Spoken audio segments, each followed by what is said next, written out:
सर्वोच्च अदालत र विशेष अदालतको कुरा गरौँ आज र साथै अख्तियारको पनि कुरा गरौँ।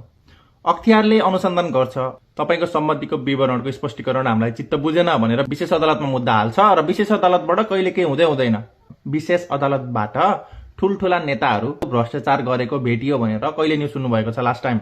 विशेष अदालत जुन विशेष काम गर्न राखिएको हो त्यो विशेष कामै गरिरहेको छैन। आउनुहोस् बुझौं किन। अब अख्तियारले जति नै अनुसन्धान गरेर जति नै भेटाए पनि जति नै जे गरे पनि अदालतले फैसला सुनाएन भने कोही पनि जेल पर्दैनन्। नेपालमा विशेष अदालतमा बस्ने न्यायाधीशहरू जुडिशियल काउन्सिलबाट चुनिन्छन्। यो जुडिशियल काउन्सिलमा एकजना त सरकारको मन्त्री नै हुन्छ, एकजना चाहिँ प्राइम मिनिस्टरको रेकमेन्डेसनमा प्रेसिडेन्टले चुनेको लिगल एक्सपर्ट हुन्छ, अर्को मान्छे चाहिँ हुन्छ नेपाल बार एसोसिएसनको। अब बार एसोसिएसनको बारेमा हजुर हामी सबैलाई थाहा छ।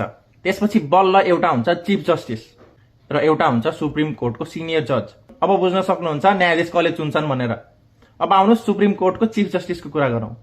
सुप्रिम कोर्टको चिफ जस्टिस कसरी चुनिन्छ भन्दाखेरि कन्स्टिट्युसनल काउन्सिलबाट चुनिन्छ, जसमा 6 जना हुन्छन्। त्यसमा पनि एकजना जसको सरकार छ त्यसको प्रधानमन्त्री भयो, दोस्रो प्रतिनिधि सभाको सभामुख, तेस्रो प्रतिनिधि सभाको उपसभामुख, चौथो राष्ट्रिय सभाको अध्यक्ष र त्यसपछि ओपोजिसन पार्टीको लिडर पनि हुन्छन्।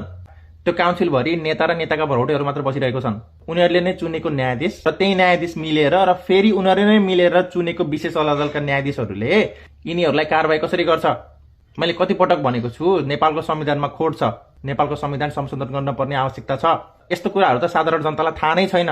यसरी बनाएको छन् संविधान, सधैँभरि आफू पावरमा हुने, सधैँभरि आफूले पकड जमाउने र आफ्नै मान्छेहरू हुने तरिकाले बनाएको छन् संविधान। अब यो जुडिशियल काउन्सिल र कन्स्टिट्युसनल काउन्सिल भित्र भएको मिटिङहरू कसले चुने, को विरुद्ध थिए, को विरुद्ध थिएनन् भन्ने कुरा त कहिले पब्लिक हुँदै हुँदैन। जनतालाई सधैँ अँध्यारोमा राखिन्छ। नेपाली जनतालाई झिगा समान पनि मान्दैनन् नेताहरूले। यही संविधानलाई काँधमा राखेर शासन चलाउँछन् अनि हामी सोझा साझा जनतालाई यस्तो कुरा थाहा नै